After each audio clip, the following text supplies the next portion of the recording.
something ito na kilo. Nagpabili din sila ng mga itlog. Ang isang tray ng brown egg is 750. Okay na yun. Maganda na yun na price. Kasi pag magbili ka sa sa mga mall, ang isang tray 9 something plus tax. So tingnan nyo, grabe ang kanya na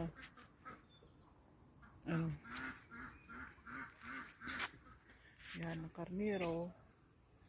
Hindi ko tinanong kung magkano ang karnero. Yun ang kambing.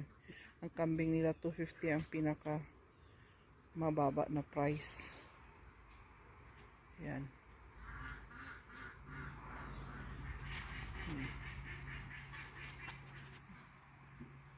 Grabe, puro hayop.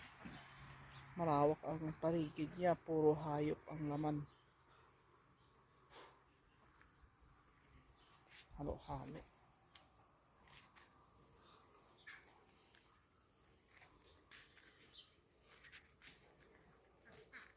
Tingnan nyo, oh. Hinarbisan niya ng mga karnero. Balahibo, yung iba makakapal pa ang kanila balahibo, ang iba okay na harvest na ang kanila na mga balahibo. Oh, yun. So, malaki na yun, ah. Ano? 15. $15. Nasa ano sila, ha? Nasa along the road ang lugar. Pero tingnan nyo, kaibigan. Tingnan nyo, mga friend. Napipila yung malaking karnero. Napilay. Yan, hindi pa na harvest ang kaya na balahibo. Tingnan nyo. Galing, di ba? Mahaba na ang sungay ng isa, na karnero. Oops. Lalaki pala. Lalaki siya. Nagkakan siya ng babae na karnero.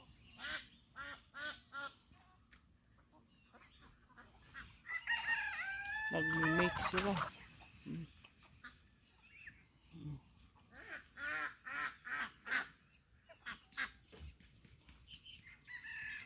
Yan ang pag-mate ng karnero pala. Karyo din pala ng kambing. Ayan. They are mating.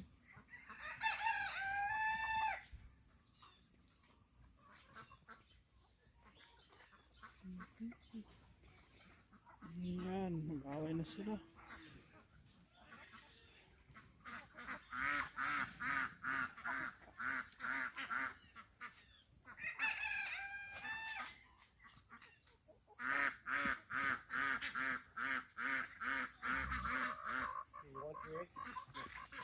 Yeah.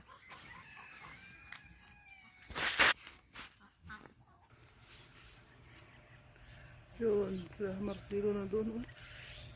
Sa loob. Hindi pa tapos ang pagkatay nila. Mabaho na yung pagkain ng manok. Na mais. Mais ang pinapakain nila. Yan o. $10 yan.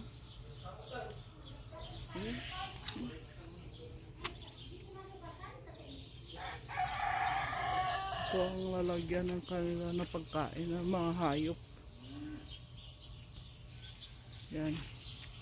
Yung sasakyan ng tao. Diyan nila ata minimil ang hay. Diyan sa may pakain nila sa mga